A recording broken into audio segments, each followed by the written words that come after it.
Welcome to Live with the League. I'm Emily Kalashewski, Assistant Director for Member Experience and Learning here. We've got a lot to get to today.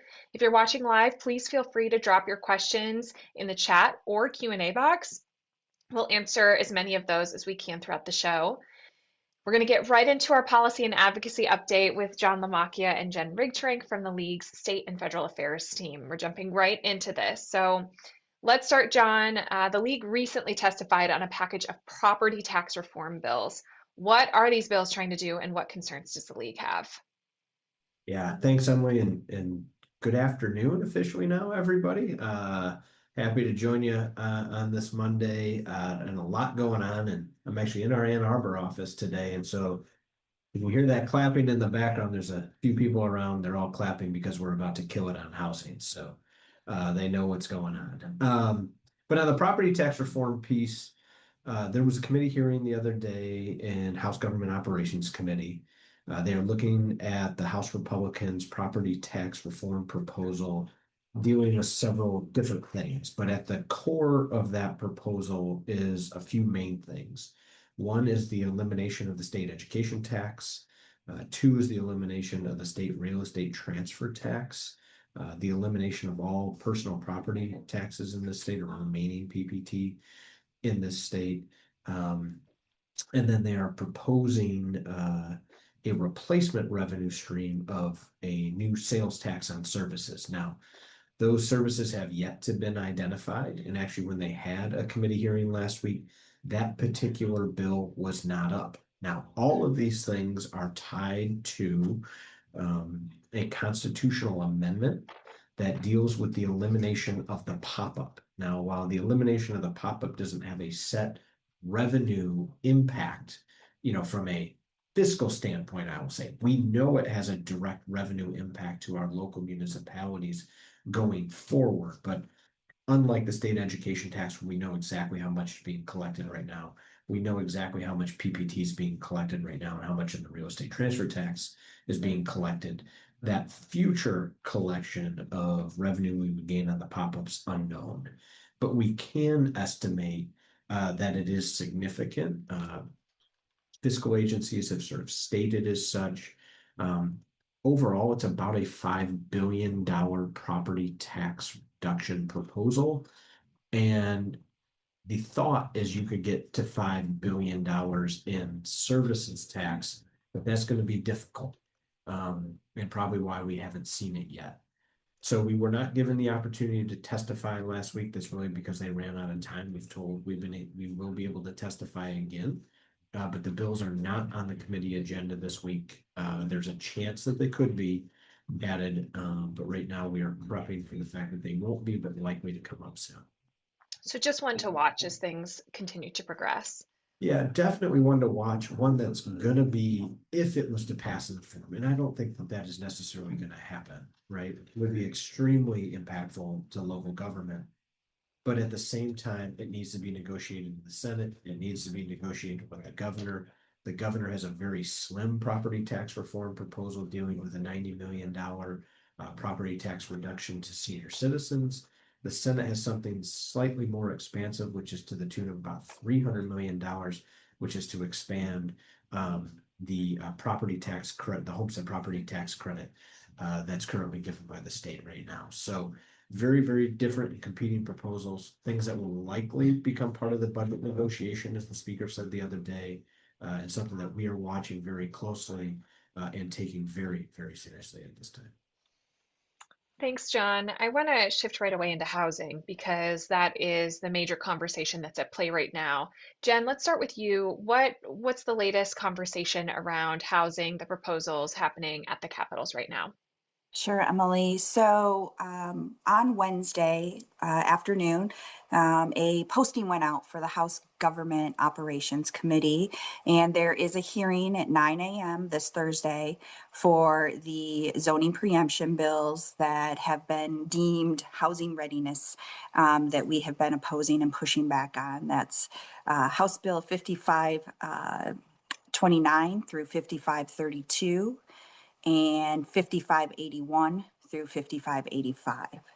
And so those are the bills that you have been hearing us talk about, that we've been asking you to talk to your legislators about. And, just to be frank, I have been in 10 plus meetings on average the last month plus, meeting with House and senators. And it's a very mixed bag of, we're saying, have you heard from your locals? And a lot of them are saying no. And we know people are reaching out, but I don't know if we're breaking through that barrier of, staff, or if the email's just being received. And so I think today you're going to hear from us a very direct ask to engage with your legislator and the legislators of the GovOps committee in the House. Well, Jen, let's talk really quick. What's at risk if our members don't show up in this moment? So if they're not hearing from their local municipalities in their district, if they're not hearing for the people that vote for them to say, no, this is not the thing to do, this is what's wrong, this is why this is bad, then there's no reason for them not to vote for it, because there are people out there who have created a false narrative that taking away local decision making on zoning around lot sizes, dwelling sizes, setbacks, you name it, is what's wrong with in creating our housing affordability issue. And saying that these bills will solve that. These bills will lead to more production and affordability. And we know that preemption is authorizing something to happen. It's not actually building jack. So we really need folks to engage. You need to be telling your members or your legislators the zoning reforms you've already done. Tell them about the housing projects that are going on in your community and why many of those are market rate because of the cost of construction, the cost of land, interest rates, inflation, things that local government have no control over. And so I think it's really important right now that they are hearing those stories. They're hearing about the reforms that have been done. They're hearing about the projects that are going on in your community, or the reasons why you don't have any projects, even though you've allowed duplexes by right. Those are the things they need to be hearing right now. And they need to be put on the spot of, will you vote no? And we need to know there's no more. If it gets out of GovOps, it's just a matter of time before there's a House floor vote and it gets pushed over the Senate. And there's no So, guarantee that the Senate's a backstop. right. So I know obviously the state and federal affairs team, our communications team, a number of staff members here at the league have been involved and engaged in this, particularly in this moment. And so as we're asking our members to reach out to their legislators to have these conversations, what resources do we have available to them so that we can make that ask and those talking points maybe a little bit easier? Couple of things here. It's always important when you reach out to make it somewhat personal. Okay. Form letters don't always work, but that being said, we've tried to equip you with different things in which to do that. So I know that Betsy dropped the link to our blog here in the chat. Within that blog, you will see a couple of things. There are 3 really clear talking points in there that you can utilize. There is the petition that you can sign that actually has a draft letter associated with it. You can use the language from that letter as a way in which to send something very specifically to your legislator. And then there is a link with additional talking points that has 8 or 9, 10 different talking points there that really expand to a deeper level some of the issues and problems with this bill. We wanted to equip you with all of that to make it as easy as possible, but also allow you to put that personal touch on it, which becomes really, really important. And Jen is correct in the sense that legislators, generally want to hear from those that they represent. And if they don't hear from it, they will use that, even knowing that organizations like us may oppose, as a reason to maybe vote in a way that we would prefer them not. And so that means you as individual people within your communities need to do it, but you also have access to your residents, whether that be neighborhood groups, right? Whether that be, through your list that you communicate, newsletters to your residents, make sure your residents know about this, because ultimately at the end of the day, while it is troublesome that they are removing local control from what we do as a governing body, that really removes that local voice of those that have trusted you in your role to have their voice and represent them based on how your community, not anybody else's, but how your community is going to evolve, develop, and grow. And taking that voice away from them, the residents, is really what we are concerned about as well. Those residents need to know that something is at stake for them in this problem or in this process, not just something at stake for local government in the way we operate. And we have had a couple of questions come in through the chat that I want to address. The first one from a member states, why is the Mackinac Policy Center spending so much in favor of these bills? This doesn't seem to fit their mission. Why is there confusion with regard to liberty on this? An ad from the Mackinac Center pops up daily on Facebook. I'll Yeah, take this so, one, Jen. oh, okay, go ahead. Yeah. I think the simple answer is I don't know, right? From a speculative standpoint, right? I mean, much like us, they're an organization that needs to try to respond to the things that they care about. Traditionally, they've talked about government regulations and things like that. And if they would like less regulations, this is a way to get at that. Do I think it solves a problem with housing in the state? We absolutely disagree. And you're going to have disagreements with different organizations at times. This one exists. Now, if you watch and follow their stuff, there are several people that comment on their posts that do not agree with their position, and we're trying to make that public so people understand. At the end of the day, that's not where the battle is won and lost. The battle right now is won and lost by us communicating with our legislators, make sure we stay focused on that message and ensuring that we act and we engage in that process. Thanks, John. And for members who are really invested in this and want to show up on Thursday, is there an opportunity to speak? Are we welcoming that? What's the vibe with that? Absolutely, we would welcome that. And so the challenge is twofold. And we run into this challenge, quite frankly, as lobbyists. Is that committee is going to be an hour and a half. It's going to run from 9 a.m. to 10:30. They have a packed agenda. They're going to want legislators to testify on behalf of their own legislation. And these aren't the only bills that are up. And so it is very likely that we may get squeezed on time, and not everybody that wants to testify will be able to testify. And so one of the things that you can do, and we can put this in the chat here, is you can submit written testimony. Okay, that is first and foremost, and we will identify the committee clerk who is Edward Sleeper, and his email address. You can send that directly to him along with your opposition. The second piece that you can do is sign our petition that we have that's within that blog, because we will submit that in block with all 2,000 plus other local elected officials that have signed that to the committee so they have it.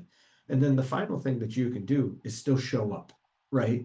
And it is hard sometimes to show up knowing that you may not get that opportunity in which to testify, but that physical presence is important. It also gives you an opportunity in which to hang out with your favorite lobbyist, and then we can help you even walk over to the Capitol afterwards, interact with other things that we may be doing that day, and ensure we try to help you get some face time with your legislator throughout this process. So don't be afraid to come up, but don't be discouraged if you don't get to testify. There are other ways in which to get your voice across.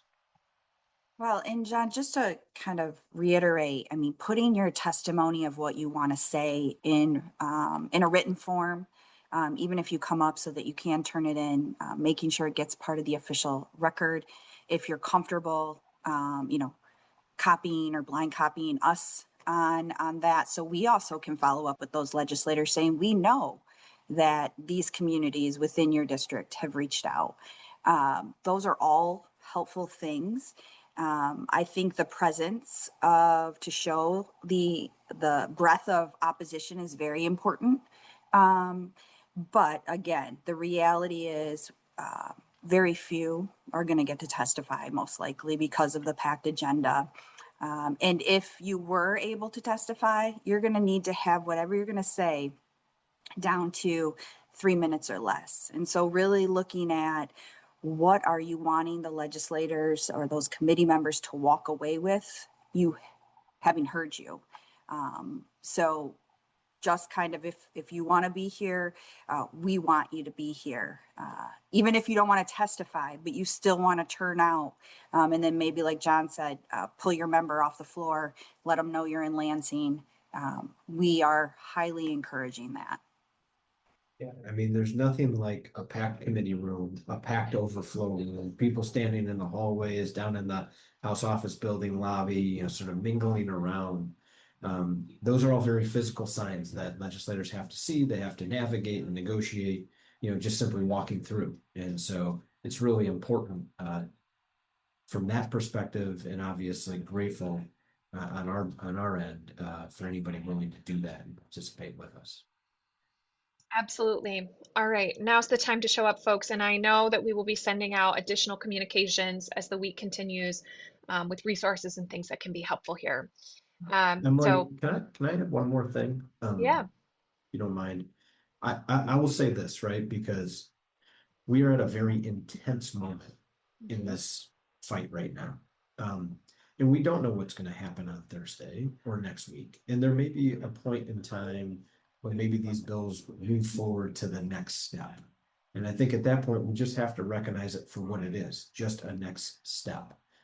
We can't get discouraged when that happens. We have to continue to show up, stand up, voice our opinion, because the House is just one chamber, right? There's still the Senate, there's still the governor. And while we are very hyper focused on the House and this particular committee at this moment, don't let that, you know, dissuade you from continued engagement beyond this week. We need that constant presence. We've said this over and over again. We don't see this as an issue that ends next week or this week. We see this as an issue that is likely to linger, and one that we're going to have to make sure that we stick at it, because the thing that legislators have often tried to do is to wait people out. And sometimes an issue like this is a perfect example of one where they may want to do that, and we can't allow that to happen. Thanks, John. One more question on housing that's come in through the chat.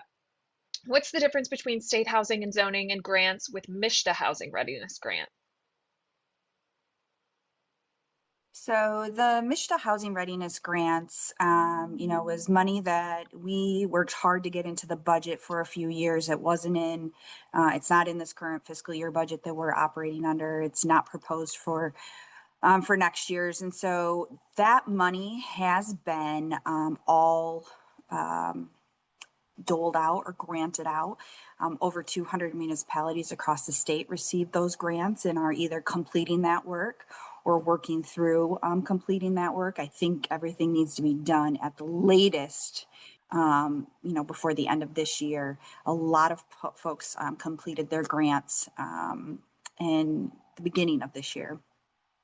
So that was technical assistance money to help municipalities either update planning, zoning, or something that would help accelerate housing or lead to a more efficient process for housing projects in their community. And so I think, the story we've been trying to tell is of the 200 plus communities that received those grants. They went to cities, villages, townships, and then in one of the later rounds to counties as well, that they're just working through those. And any of the reforms they've put in place are now going to be ripped out from underneath of them because they're going to be preempted. So one, what a waste of state dollars to do that. And two, I have so many things floating in my head right now. But what a waste. But two, also talk about the reforms you made, how you engaged your community with those resources. And now that you're going to be told, oh, too bad, so sad, that work gets flushed. The other thing that we have going on that no one seems to be talking much about too is we have a statewide housing plan that provided and produced regional housing partnerships that had plans, that have projects that are all drilling down back to that local and regional level. And so going through the preemption at the state level, you have now taken away all of that work and ability moving forward. And still, you're not addressing affordability. You are not making it less expensive to build or to get financing.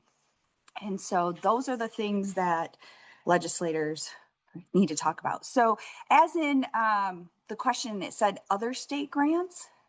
Emily, I'm trying to find the question here. Yes, it said, Um, what's the difference between state housing and zoning and grants with MISHDA housing readiness grant? So there's not any state housing zoning monies right now. I mean, we have been pushing through the My Home program bills to try to get back money for technical assistance to continue to do zoning reform. And like I said, the housing readiness grants at this time, that money has all been accounted for. And if somebody hasn't and they're going to get that money back, I haven't heard MISHDA's plans or what they may have left over or what wasn't used. But right now, there's not any. People who are involved in the Redevelopment Ready Communities program. I know when you get to certain points in that program, you are able to apply for technical assistance, and I know many communities have used that to update their master plans or to help update with zoning. So if you're an RRC community and you are, eligible for that technical assistance, I'd reach out to your RRC planner or your RRC regional person to ask them about any kind of funding to help you there. And Emily, I think what we have here is more of a coincidence than a coordination, right? Yeah. There is no connection between Michigan's Housing Readiness Grant and the Housing Readiness Bill package being spearheaded by Christian Grant and Rep. Aragona. Ripped It's off an our easy name. term. Yeah, it's an easy terminology to use, things like that.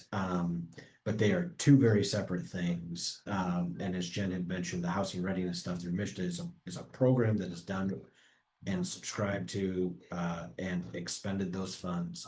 And the housing readiness package is the preemption bill that we're proposing, but there is no direct link. Great clarification for folks. Thanks so much.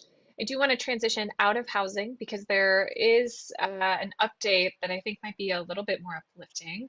John, there was movement recently on the Revenue Sharing Trust Fund. Can you walk us through what passed and what the Yeah. good news might be here? Yeah, I love good news too. Don't get me wrong, I enjoy the fight as much as anyone, but good news is great as well. Yeah. So for those of you that may not have seen, the Senate did pass the Revenue Sharing Trust Fund by a vote of 37-0. And they also included it within their budget. And the way in which the Senate did it is there's no direct increase in revenue sharing this year from a dollar for dollar standpoint as we're used to seeing it as a line item in the budget. But they did end up adopting the policy, which translates that dollar to a percentage of sales tax. So as sales tax would grow as it naturally does, now it's been a little flat lately. That has a variety of different implications as to why that's happening. But generally speaking, sales tax has been a consistent figure, which is why we pegged it to that. The Senate did adopt that policy and give us that stability and lock it into a trust fund. Now, the House, while they have not taken up the trust fund, did include $66 million more in revenue sharing this year. Now, their budget looks drastically different than what the Senate does, but you look at both of these together and they are both really, really good signs. So as hard as it is sometimes for us on issues as we fight things and try to talk about local government and its role, both of those chambers still are recognizing that we do have a role in providing services to our members and trying to give us either more resources or more predictable resources in which to do it. So it makes it a very direct part of the negotiation at the budget table. We are hopeful that we can maybe thread the needle and find a way to both lock it in and maybe secure some more resources. So happy with the signs from the House, very happy with the signs from the Senate, not just because of the budget aspect of it, but because of the policy aspect of the Revenue Sharing Trust Fund that goes along with it.